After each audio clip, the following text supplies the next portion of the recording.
We are part of the Fired Up Sports Network of shows. Please check out other Fired Up Sports Network podcasts like the P-Lot Pod, Water Cooler Talk, Bell Smashers, Philly Sports Love and Pain, Drunk on Broad, Beer Battered Sports, and the Fired Up Sports Show, which are available on all major podcasting hosting sites and social media. Also, check out Mark Ramos' Roundup on firedupsports.com, which breaks down the happenings going on with all your favorite local teams.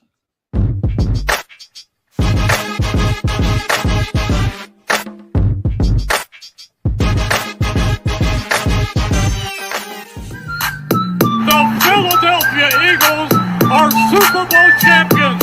E-A-G-L-E-S, swing and a miss, struck him out. The Philadelphia Phillies are 2008 World Champions of Baseball. Ladies and gentlemen, the Flyers are going to win the Stanley Cup.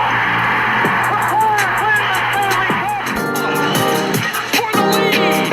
Yes! Iverson, wow, what a fake off Daniels as he broke his ankles and got all the way to the cup.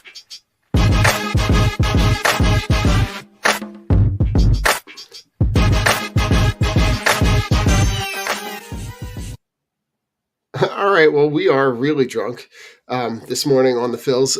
This is the actual third attempt at this show. First time we couldn't get it unmuted. Second time I shouldn't say I never hit go live. So we were talking and it was a really good conversation, but nothing was being recorded. So here we are. It's, listen, there's a full cup of coffee in a powder blue to-go cup. So we're all set and ready to go. The Phillies have their opening season series with the Nats. Eric, can kind of go back over what we were originally talking about a couple minutes ago in terms of the way that they opened the series. Let's just talk about game one, opening day, and the rockiness at which it started. I know I was sending you some message on Slack going over the and I'm going back over the timeline. At 4:42, first time through the lineup, 7 Ks. 15 minutes later, 12 Ks through 5, 2, 1, 2, 3 innings. And I'm like, all right, good thing Wheeler's. And so at that point, let's talk about Wheeler, because Wheeler at the same point was having himself a day as well. Oh, yeah, Wheeler was dealing. I don't think that was anything that we should necessarily be surprised about. But, when the offense is struggling like that to get started, it's the starting pitcher's job to keep you in a game. And he kept them in it long enough to the point where they could then get Mackenzie Gore out of the game and cut back on the strikeouts a little bit. And the shadows maybe subsided a little bit too. The offense was kind of able to turn it on. And it ended up it was a frustrating start because I think in everyone's head, the offense was kind of a question mark, right? How are they going to approach? And they weren't really chasing a lot of pitches out of the zone. They just couldn't read anything or catch up to anything, which is why I think a lot of it was actually the shadows. And Mackenzie Gore was having a good game. But yeah, Wheeler, I think, benefited from the shadows a little bit as well. He had a lot of strikeouts himself. So, it's exactly what you wanted to see from him, especially in his first game. And then he was able to let the offense kind of work their way back into it. Yeah, I mean, listen, you get from Wheeler, you get 6 innings, 2 hits, 1 earned run, and 8 strikeouts and 2 walks. Mm-hmm. Like you'll if those are the starts that you're going to get, I'll take that. You'll take that every day. And I think what was hard for, at least for opening day, right? There's a lot of maybe wounds that aren't necessarily completely healed from the way that season ended with the series, with the playoff series with the Mets, and how bad they were at the plate. But I think the point that you're making about the fact that they weren't chasing pitches, which is a step in the right direction, but like the post game comments from Bohm about like literally just trying to like you're trying to hit what looks like a shadow, so you can't see. For those guys that are really good at seeing spin rates or really good at seeing, what pitch it might be, when you take that element out, you're literally just swinging at a dot. And it, it really it really is kind of wild when you see the bats come alive as soon as that shadow passes. And it really does make you kind of question why. Listen, I know why those games start at those times. Um, but then I go back into like, all right, if you're planning on starting those games at those times, right? Like, does that go into like stadium construction? Does that go into something? Because the product on the field for the first, I don't know, 5, 6 innings was like really not great on either side. Yeah, and again, you're going to have to stagger times, especially opening day. And you're going to have weekend games where you're going to have it too. So it's going to be it's the nature of the beast, right? It's going to happen, It and I is. don't think there's really anything you can do about that. Um, if you enjoy a good pitcher's duel, the game was fun to watch for the first 5 innings. Yeah. From an offensive perspective, though, Wheeler really once again had one bad pitch. It was that earned run. Freaking Keibert Ruiz continued hitting 2 home runs off us in the first 2 games. Yeah. I think there's nothing you can do about it, right? You just have to, you know, deal with it, really. I mean, you got to wait for them to pass. Yesterday, it was around the same time, but it was a little more overcast, so the shadows didn't really seem to be as big of a deal. I don't know what the weather is supposed to be in DC today, if how they're looking at any sun or anything, but it's just something that they might have to deal with in the later innings if it happens. So Yeah, listen, and you start off the game right because Wheeler gives up the home run in the 5th, and then the Phillies come back and score 2 in the 7th. They score 1 in the 8th, and then you give up the lead, right? So you have Jordan Romano, who was the I would say the big acquisition, right? He's the guy that they kind of plan to lean on late in the game. And he comes in, right? He gives up the 1 hit. He gives he's got the 2 earned runs. It looks a little funky, right? He had a little bit of trouble finding the zone. Talk to me about that particular inning for him. yeah, he definitely struggled. Command, I think, was the name of the game there. I believe he hit a batter too, didn't he? I believe so. He didn't look very sharp. And I think it mainly comes from Command. I don't know if it's just opening day jitters, being on a new team. I don't think that's what we're going to see from him all season. Obviously, he struggled. It wasn't great to see. Yeah, like you said, your big bullpen acquisition be the guy to kind of blow the lead there. But there were some positives that I saw from the bullpen too. Like Orion Kirkring looked really good. The 2 hits he gave up were both like, perfectly placed blue hits. I mean, it's one of those things where he wasn't giving up hard contact. I love I forget who it was. Who did he get to swing when it hit him in the shin? I know exactly what you're talking about. But I saw the replay. I thought he fouled it off. I'm like, no, he just swung at a ball that hit him. That was a pretty dirty pitch. So there were some positives from the bullpen. Obviously, Romano's outing was probably the one thing that you didn't really want to see out of the bullpen, but everything else, looked pretty good. I'll tell you what, through 2 games, Jose Alvarado, when you combine what you see from him with what he like with what you saw in the spring, he's looked really good. He looks like he's back to the guy that the guy that we saw 2 years ago. Stuff is electric. He's not. He's getting guys to chase pitches. He's not out of the zone a lot. If he can be a guy like he was 2 years ago, that's going to be a tremendous asset in the back end of the bullpen. Yeah, I mean that's basically like making another big acquisition in and of itself, right? Getting him back into form, because you need him in that back end of the bullpen. And the way he looked in the spring, and the way he's looked, early on. So I know it's a very small sample size, but I'm really confident in what he can do this year. He looks his command's better. Obviously, the velocity is there. He had the new pitch, so it's like there's so many different things for him that are trending in the right direction. And you see a guy like that, you see a guy like Kirkering, and then I think that maybe even takes some pressure off of having to rely on Romano all the time. So maybe take some pressure off of him because you have two, and even Strahm to an extent too. You have basically three other guys that you could trust in that 8th or 9th inning role. Yeah, and listen, you get Strahm to come in the 10th and kind of shut that whole spot down. I want to go back to the 7th because right at that point you're down 1-0. The offense looks like completely anemic at that point, and then you get the home runs from Harper and Schwarber. Talk to me about how that sequence of those, it's three at bats, but the sequence of those two at bats in particular, and how it changes the trajectory and the momentum for this team. Yeah, I think until anything really happened, the offense had no momentum. Right, it was strikeout after strikeout after strikeout. It seemed, and even when they were making contact, that wasn't really like hard contact or anything. So to get that going, I think changed the whole trajectory of the game. I think once this offense can give this pitching staff some runs, then they can settle in. So I think it's obviously twofold. You got to put runs on the board to win, but also then it gives your pitchers a little bit of breathing room too, and they can just go out there and throw. Yeah, I mean, and Bryce's is a moonshot, right?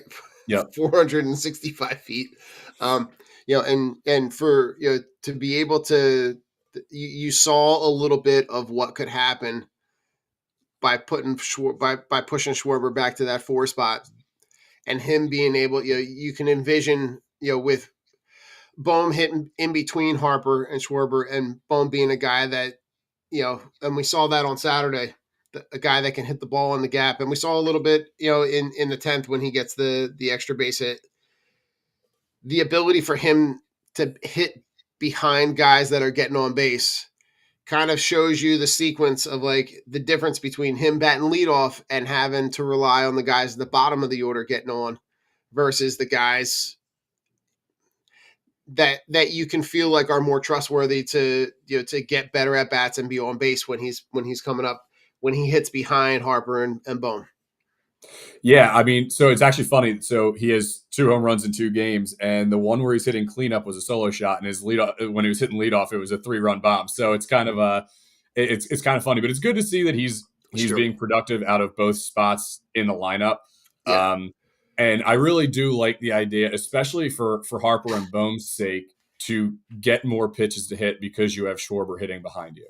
I think if you have Schwarber hitting first, then Turner, then Harper, then Bohm, then after that it kind of drops off a little bit, right? Like JT, I know he left the game a little bit early yesterday, but like he didn't look great. Like opening day, he had 4 strikeouts. Now I know he had that triple, but like at the same time, he didn't look good before that.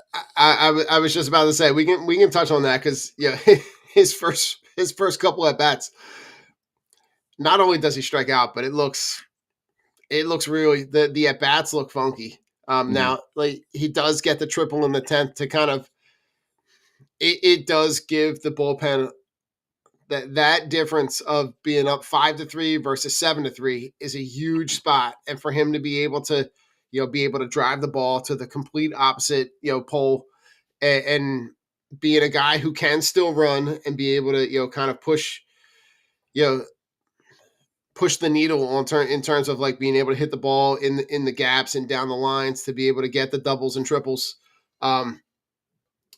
Man, is he? I really hope that what happens is that you start to see some consistency.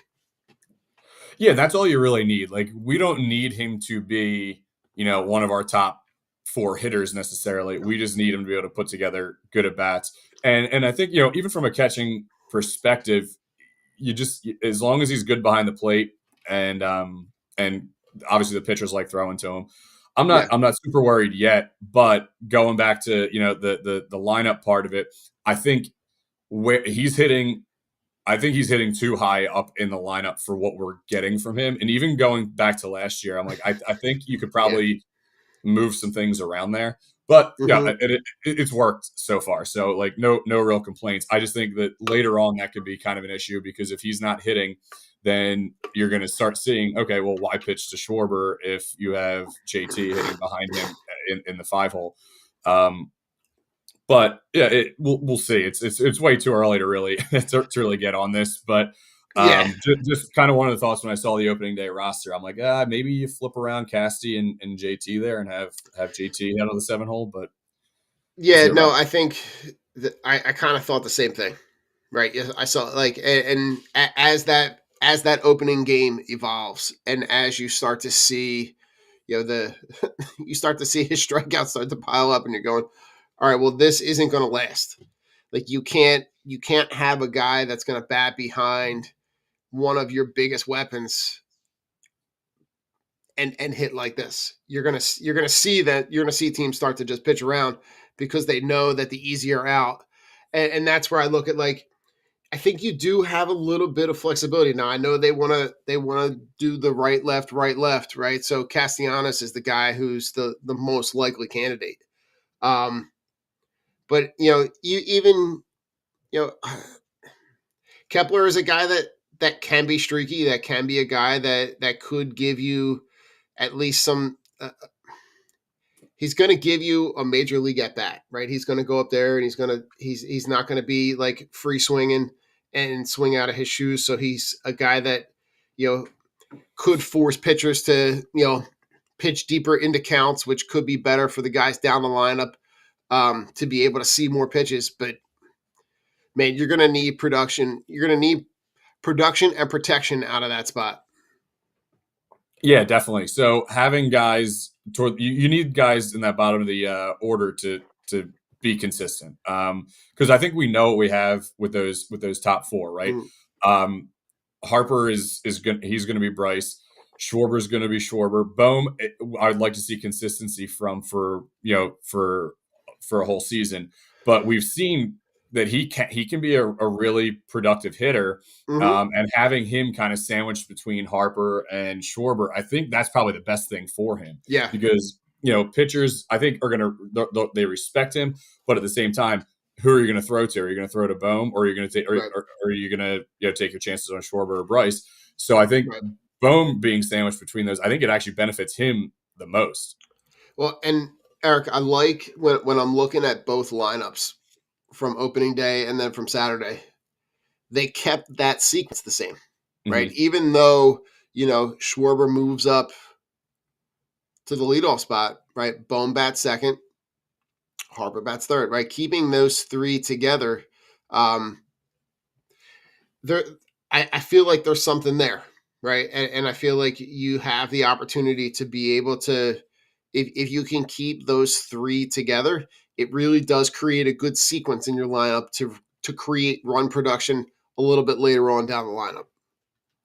Yeah, and I mean, I'm curious to see if they'll do. I think they'll probably move him back to cleanup if Turner's in that lineup, though, because then I think that benefits Trey too, who he struggled a little bit on opening day. Um, but I think overall we kind of know what we're gonna get from him. Like I know people have been really harsh on Turner, and has he been worth 300 million? Probably not at this Yeah. point. But at the same time, like his numbers from last season, he started off the season really hot. Then he kind of fizzled out a little bit toward the end. Mm, But like his numbers last season were quality numbers. His OPS was over 8. I think he hit, what was it, like 295 or so. So I mean, he was getting on base. mhm. And I think actually maybe even giving him that chance on those days where Schwarber is leading off is going to benefit him too. Because right now maybe pitchers are like, well, he's an easier guy than Schwarber or Bryce, so we'll see what happens. Yeah, I mean, I'm curious to see how that plays out. It's just it. Now I know, right? The back spasms come up yesterday, so Turner doesn't play yesterday, um, and you saw them have to kind of play, a little lineup shuffle, later on in the afternoon. Um, Talk to me about the lineup from yesterday, right? Because you see, that end of the lineup sequence with, Stott, Marsh, and Sosa, you have some opportunities, right, for guys to get on base, but you also have some opportunities for guys that like to have some empty at bats. Yeah, and I think with the bottom of the lineup, you're going to see that pretty much anywhere. But I thought yesterday it worked out, right? Marsh had a pretty good game. I know Sosa did. Sosa was fine, and Mhm. in a situation like that, I mean, we got production pretty much from most of the lineup. It was Yeah, you good to did. see that, and I really want to see. Like I like that on opening day they gave Marsh a start. I really want them to give him a shot against lefties and see how he can produce, because I think he has talent, and I really like Tim to not necessarily always just be a platoon guy. I mean, against maybe really tough lefties, maybe you sit him here and there. But I think we realized that the difference between Marsh hitting against lefties and Rojas hitting against anyone is kind of a wash. I would agree with you. I think it's marginal at Yeah. best. And the only thing that would kind of change your perspective on that the production that you would get out of center field is if you insert a completely different player in there.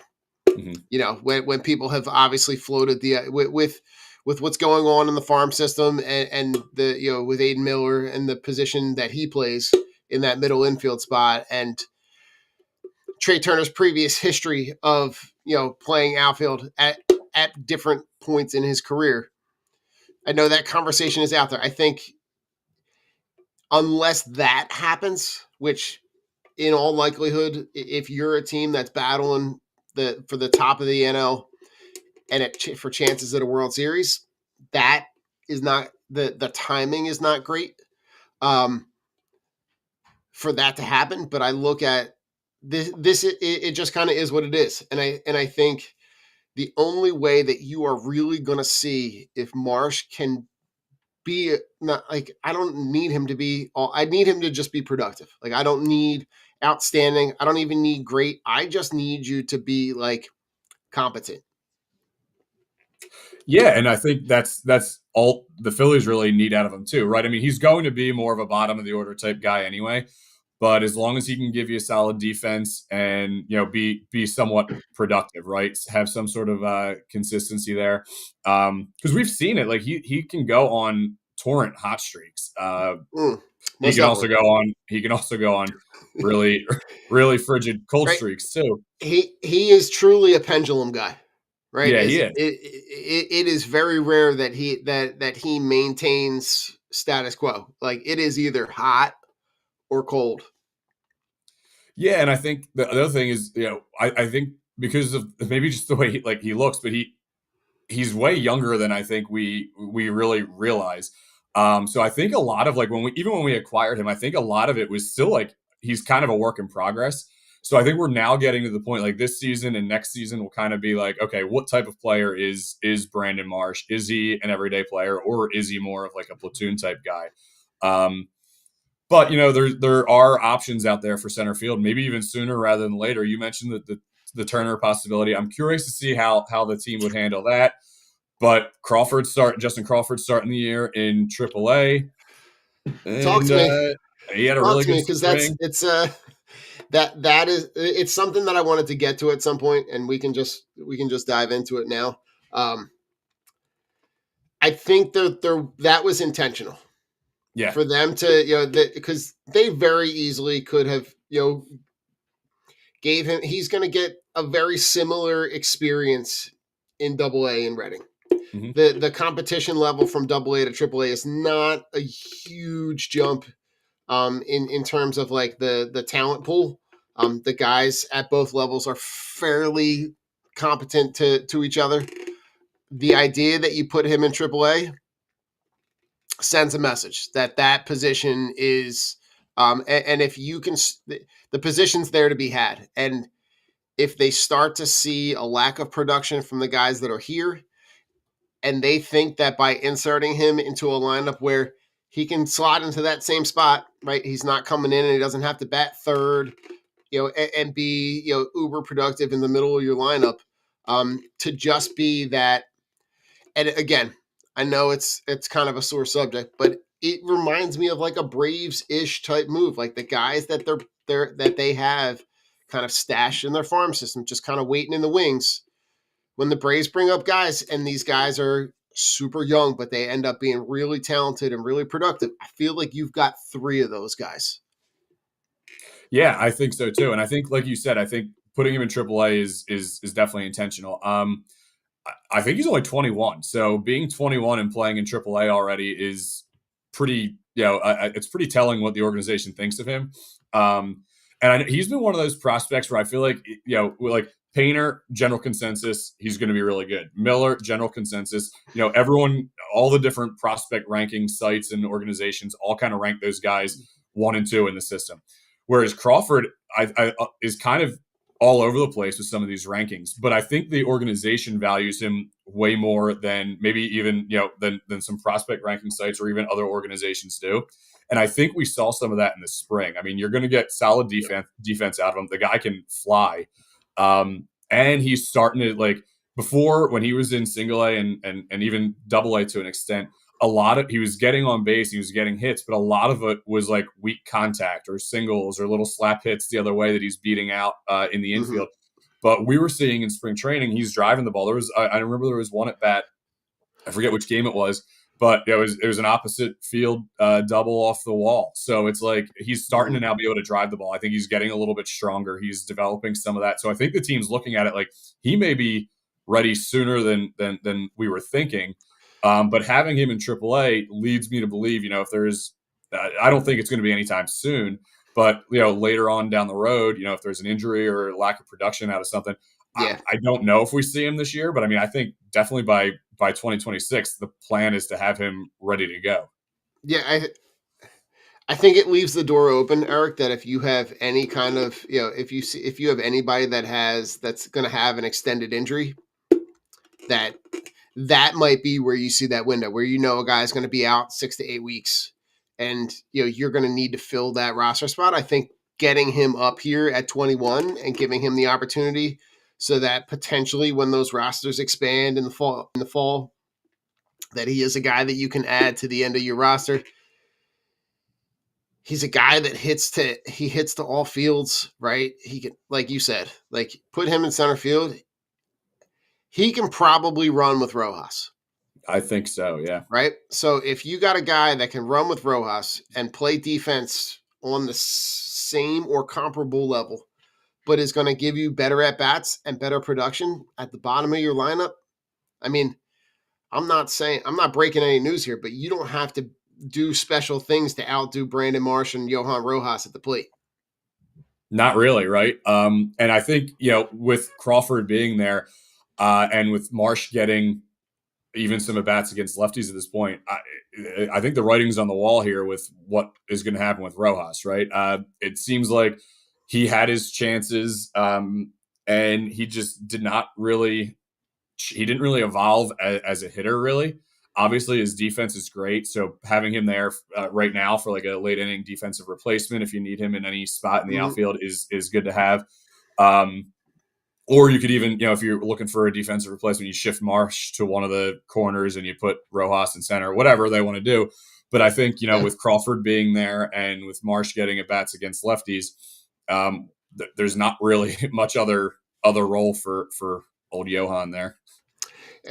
Eric, correct me if I'm wrong, but he seems like he could be like a +1 on a trade to that happens at the deadline.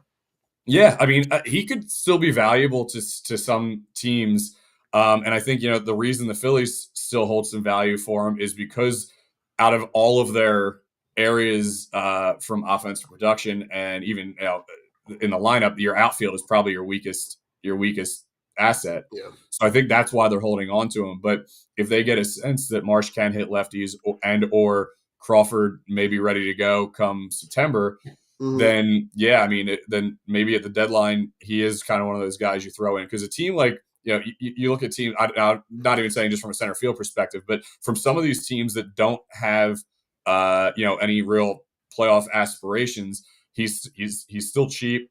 And maybe a change of scenery helps him a little bit in terms Yeah. of his offensive production. So you never really know. But I just think we're starting to see that there's becoming less and less room for a guy like him right now.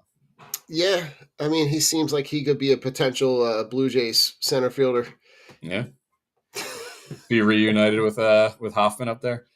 Yeah, I'm dreaming up a package in which we can just load up for Vlad Jr. But like for Vladdy. But yeah, oh God, but like I just I don't know, man. It to me, it's the kind of situation where I look at this and I go like, I just don't know. I don't know. Like he, like you said, he had his chance, right? He's had moments, right? He's had moments where he can get the ball, get it in the gap and scoot and get the third in a flash, where he can run a mile in the middle of the outfield and catch a ball deep, diving into the wall. But those moments have been so fleeting, and they've been compounded with really, really bad base running mistakes, really, really awful at bats in really big spots, especially in some playoff games. Yeah. I don't know. It just like I think what you're saying is like spot on. He's kind of just here. He's here because you don't have a better option to say like we've moved on from him. Yeah, exactly. So yeah, exactly. And just give it. So Crawford is 21. Yes, which is really young for AAA. AAA. Yeah. Yeah, really young. All right, talk to me about today.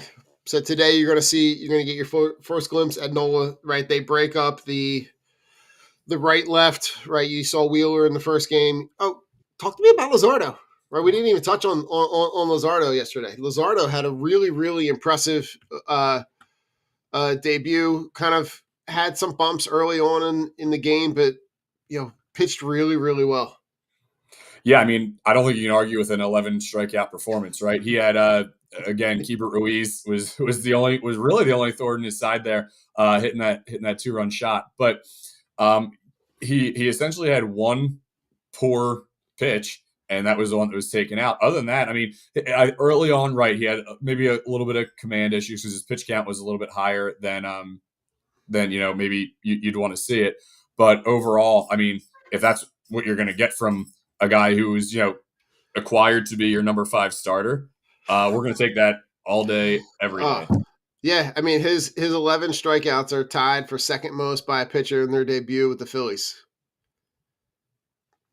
I'll take that. Do you?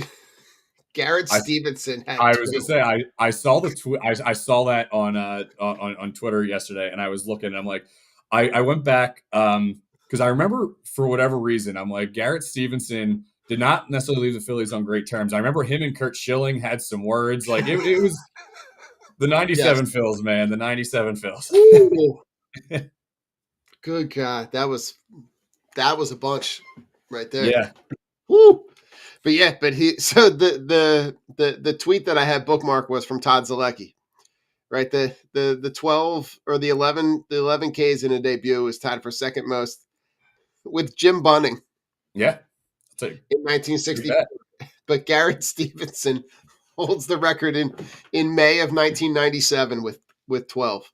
Yeah. And he did it. Listen, he does it on 95 pitches, 63 strikes, right? So you'll take that because he's in the zone.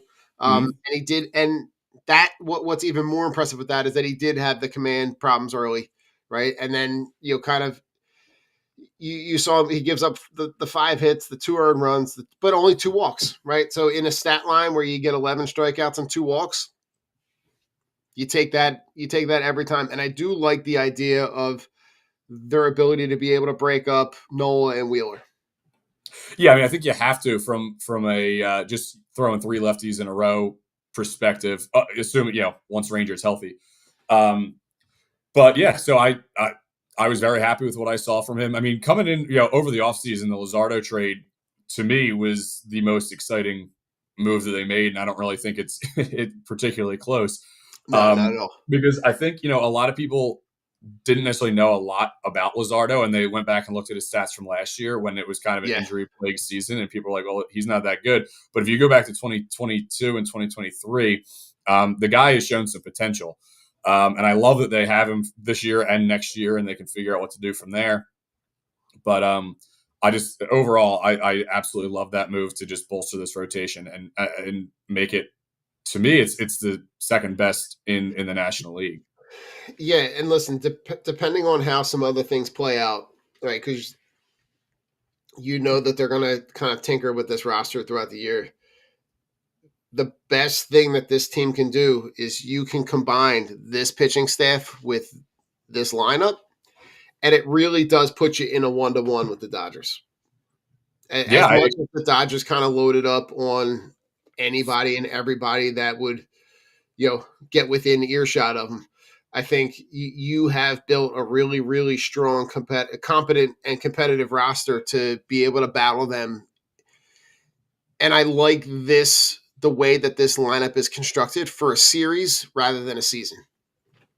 Yeah, I totally agree. And I think when you look at the top pitchers, right? I mean, I think in any playoff series, because you only really need 4, and you can maybe move Ranger to the bullpen or something in a playoff series. But I think you put that our top 4 against any other 4 in Major League Baseball, they're right there. So yeah, exactly. And a playoff series is very different than a full season here. So I think they could. Obviously, the Dodgers are a very well constructed team. They have just about everything you could possibly want in terms of a great rotation, a stacked offense, and a really solid bullpen. But anything can happen in a series like that. So I'm curious to see how it all plays out. But I love our starting staff. I mean, it looks great, and it looks great in especially in a game like yesterday, where you put up 11. And you really kind of put the Nats away early. What was impressive about yesterday? Obviously, other than Luzardo, getting production out of multiple spots in the lineup. Obviously, you're seeing your top guys are producing, but you're also getting production from some of the guys who like Marsh and like Sosa, getting production from some of those guys who we said earlier need to be. You need to get production out of them when it matters. And I mean, anytime you score 11 runs in a game, obviously your offense did something right. But it was good seeing that it wasn't very top heavy. It was kind of spread throughout. Yeah, I mean, listen, you had 6 guys that had multiple hits yesterday. Right. So, and you got, like you said, you got it all up and down your lineup. And when you're getting guys on base, you're going to be productive. I just, and I love that at a time where you really needed the run production, right? You get the home run from Stott, which was, one that he kind of pulls right down the line and just gets them right back in the game. You get the home run from Marsh late, the big home run from Marsh late. You get another one from Schwarber. This is exactly how you want to start off the season. When you start off a season with series against the Rockies or the Nats, and then the Rockies coming up, kind of leading into that Dodgers series next weekend. How important is it for this lineup to get kind of warmed up with games that are against, on paper, lesser opponents? Yeah, I mean, I think anytime you look at it, you have to beat teams that you should, right? Like, I mean, today I got to be honest, like I'll be disappointed if it's not a sweep because with Nola on the mound. And then the Rocky, I think the Nats might actually make the Rockies look, or the Rockies might make the Nats look like a good team. So we definitely have to capitalize there. That team is just a complete mess when you have Kyle Freeland going out as your opening day starter. But it's important to I think after these first 2 series, anything 4-2 or 5-1 would anything worse than that would be a disappointment, I think, especially when you have some tough series coming up later this month. Like you mentioned, the Dodgers come this weekend. We have a series we go to Atlanta next week, it looks like. Mm-hmm. So there's some tough series coming up. So you got to beat the teams that you should. And then I'm curious. I really am very excited for this Dodgers series next weekend. Just kind of seeing how we match up early on. Because I really think we're right there. I mean, there's been a lot of local pessimism, I think, about this Phillies team just because of the lack of big moves in the offseason. But we've said it before.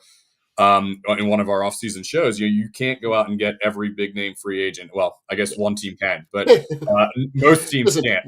when money is infinite and not an option, Yeah, you can just do whatever you want. But yeah, the stretch coming up with you're going to have the three. You're going to wrap up the 3-game set with the Nats today. You're going to have the 3-game set on.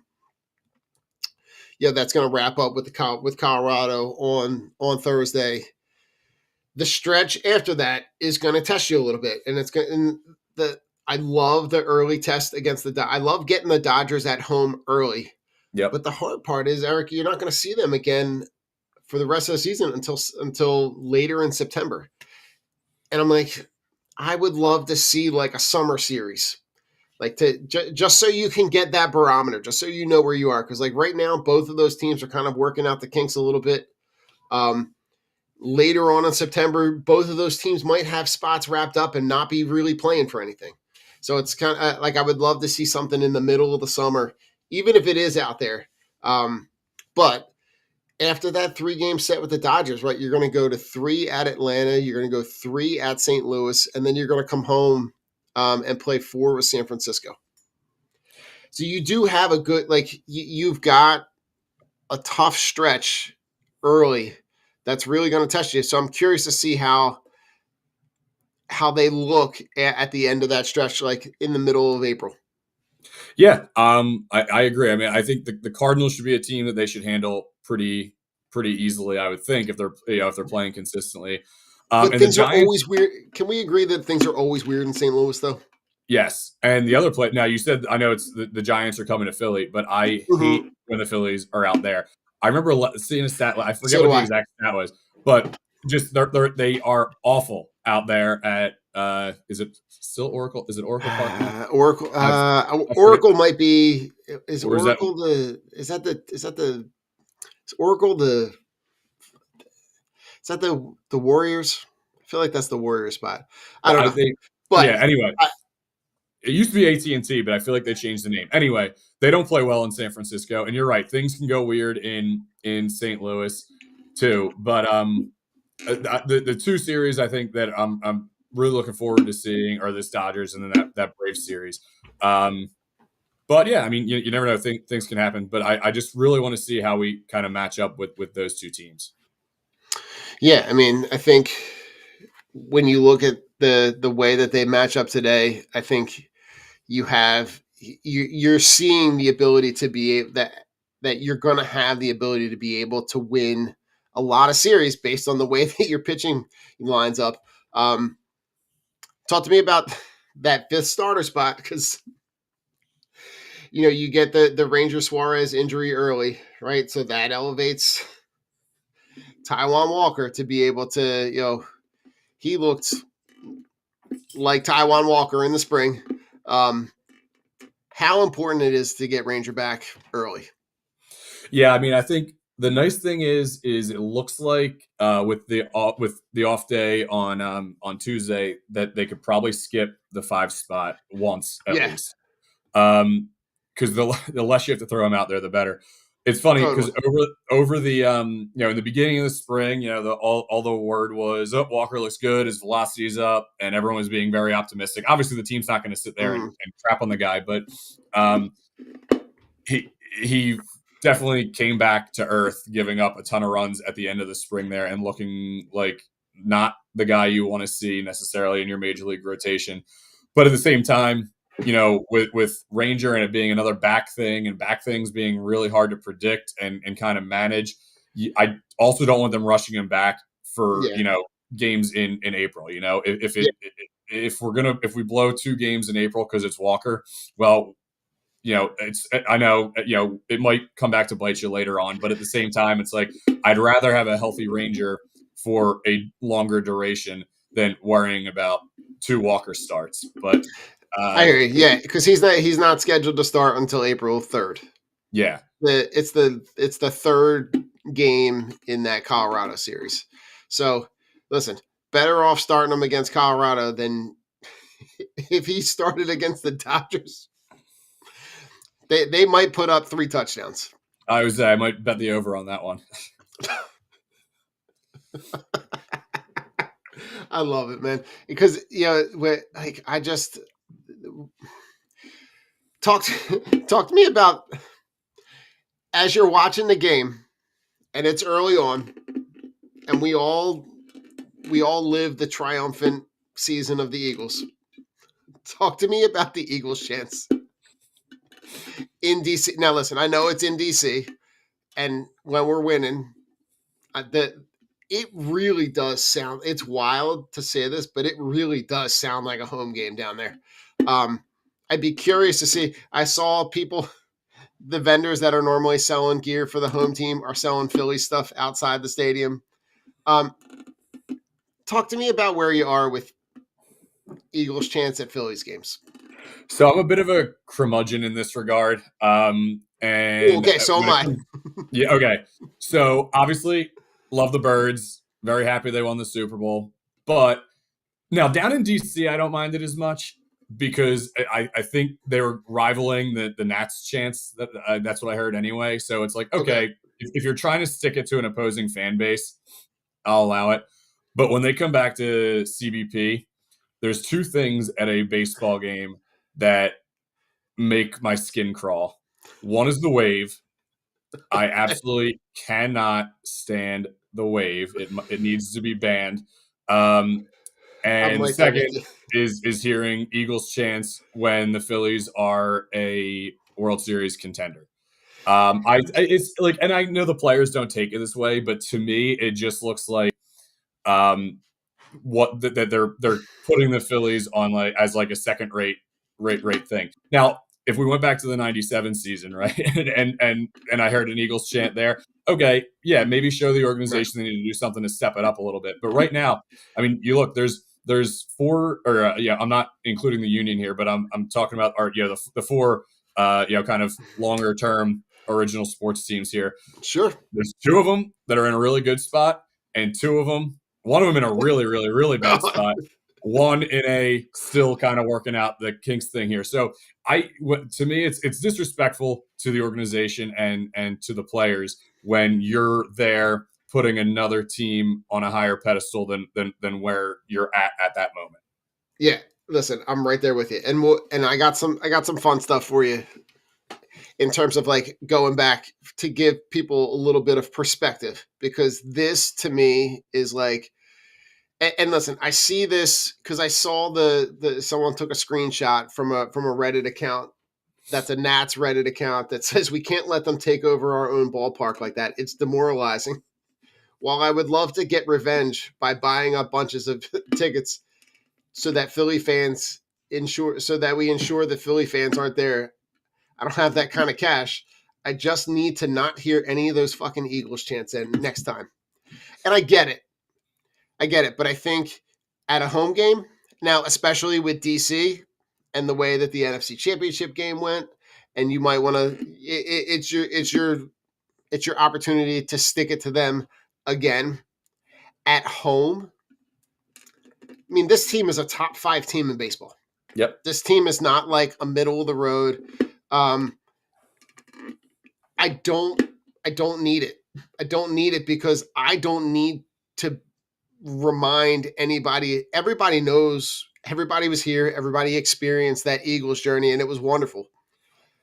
That's not how you get the same kind of experience with this team, because this team has the opportunity to be able to create another parade on Broad Street. They have the talent. They have the flex and the muscle to be able to do it. And I think what you said is prophetic in saying, like, it's disrespectful. It's disrespectful to this team to say that team is still important. As important as that team, and it has its own place. But that team has moved on. right? People are already angry about what they're doing in the offseason. So we've already that ship has already sailed. We've already moved on. We're already angry at them for other stuff. But like this team is really talented and really does have the capability of, putting themselves in a really good position to be in the mix in the fall. And that's the only thing that we can ask them to do. And I think I don't need to see it. And I'm right there with you with the wave.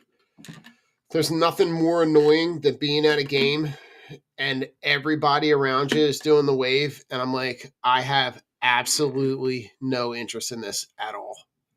And they're like, come on, do the wave. I'm like, no, I don't want to. Half the time, Eric, I'll get up and just walk the concourse. Like, I don't need it. I don't want to be a part of it. It's annoying, especially if I'm trying to eat. Like, I'm just like, no, I don't need it. Now, to give people a little bit of perspective, Eric, I'm going to give you the opening day. Trying to find the year here. I'm going to give you the 2015 opening day lineup. Can you give me? We can go. Do you know who started opening day, 2015? Okay, 2015 was that. Oh,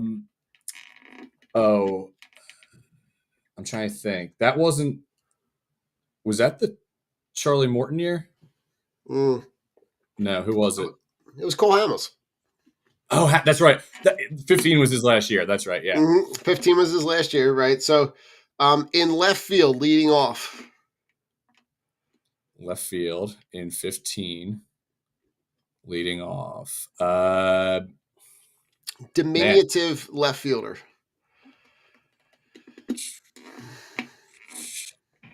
Did they change positions? Or were they? He may have. Okay. He may have. Oh man, I'm trying to go back here. I feel like between 2014 and 2018, I get so many of them. Like I get all the lineups mixed up.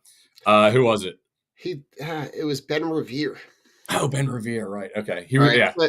So that outfield consisted of that opening day outfield consisted of Ben Revere, Odubel Herrera, I knew Herrera was Grady, center.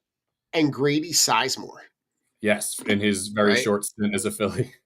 Now your infield left the left so the left side of the infield. So third base and shortstop. Cesar Hernandez. Was he there yet? No. Freddie Galvis. Oh, Freddie Galvis. Right. Okay. Right. And was third base. Was that Franco yet or no? That was Cody Ashe. Cody Ashe, right? He was okay. Franco was after him. See, I feel like I'm thinking of all like 2017 Phillies here. Yeah, and you're getting like so, and then you've obviously got the holdovers, right? You've got Ruiz and Howard and Utley, and but like right. Just to give people a little perspective, it's like 10 years ago. 10 years ago is not. It's not that long. It's not an eternity, but it's not that long. But look at how like you had a mix of really old and like really pedestrian guys. Like when you're talking about Odubel Herrera and Ben Revere and Grady Sizemore and Cody Ashe and Freddie Galvis, like when you look at where this team is, right? And then, and you flip the next year, right? When you talk about Peter Borges is playing right field for you on opening day. Cedric Hunter.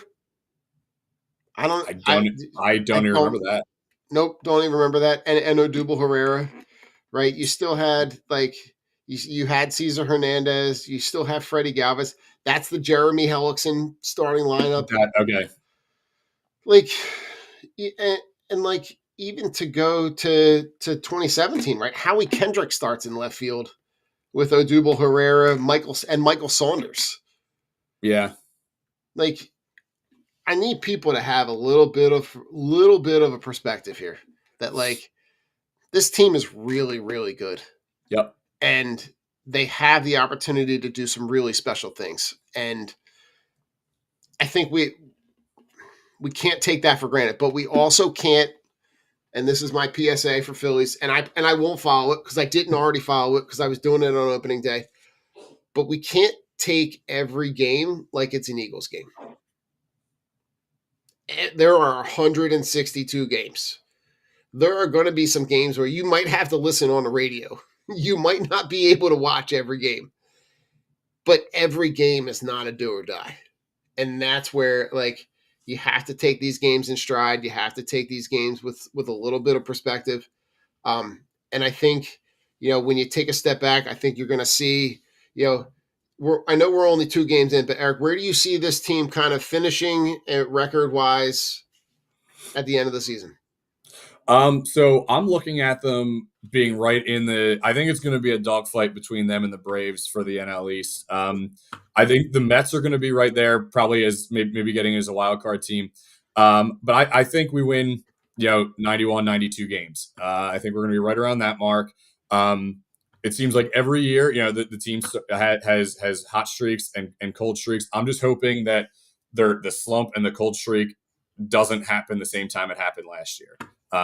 If it's going to happen, get it out of the way a little bit earlier. I'm really hoping it just doesn't happen and they can play consistently. That would make the season really nice and easy. Mm-hmm. But I'm just, being a realist here, knowing how many streaky guys we have in this lineup, it's probably going to happen at some point.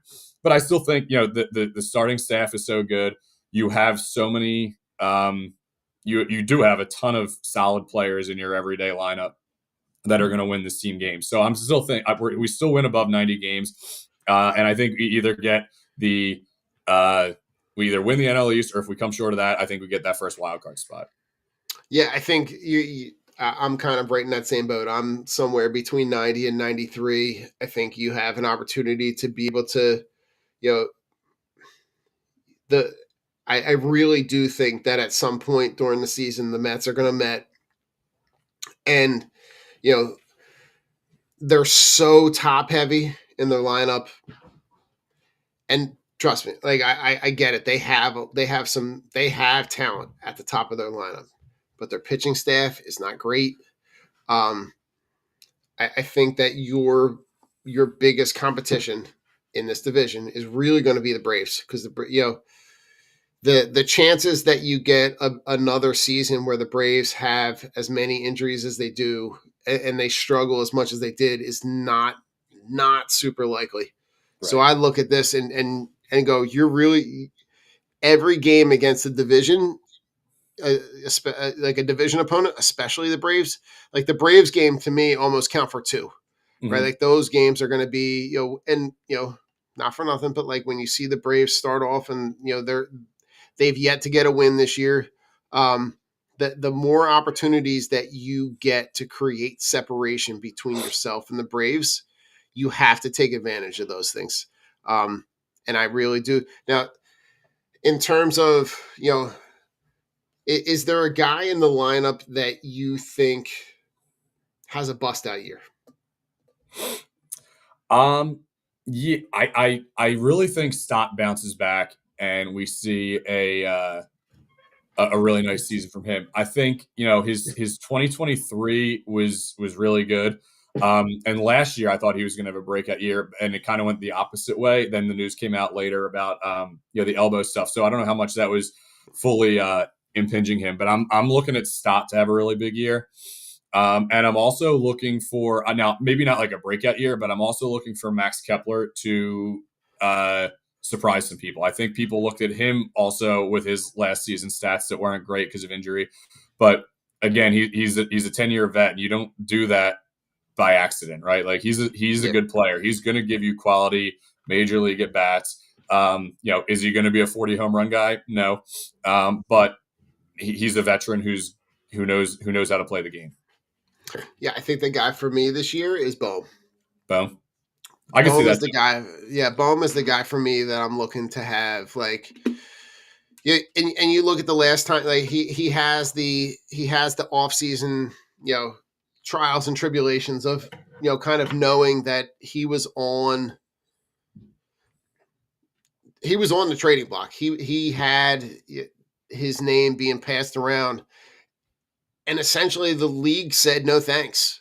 And I think the last time that he had a moment like this, right, was when he gets caught on camera, talking about how he feels about being here.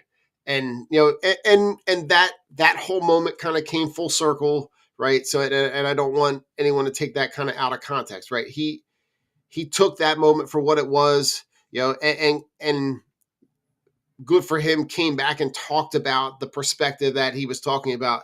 But the last time that he came out of a situation of adversity, he really did get a bounce back season from his ability to be able to, be productive. And I think them putting him in the middle of Schwarber and Harper really does kind of show him how they feel about him. So I don't know. That's just kind of I'm excited. We'll kind of see how these next couple weeks play out. And any final thoughts on the way out, Eric? No, just really hoping to get that sweep today. Want to see Nola follow up Wheeler and Luzardo with a nice. Hopefully, he can get 6 innings. Don't know who's going to get 11 Ks, but we'll see. This has been a strikeout heavy series, so we'll see. Well, listen, on the way out, go Phils. Go Phils. Hey, listen to this guy. Tell me how you're feeling here. You're screaming. I am stoked, baby. You're screaming like it's still the game going on. We're talking about the fightings here. The fightings. Said.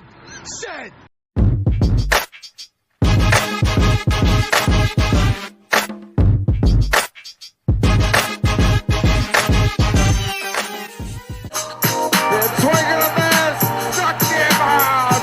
The Philadelphia Phillies are 2008 World Champions of Baseball.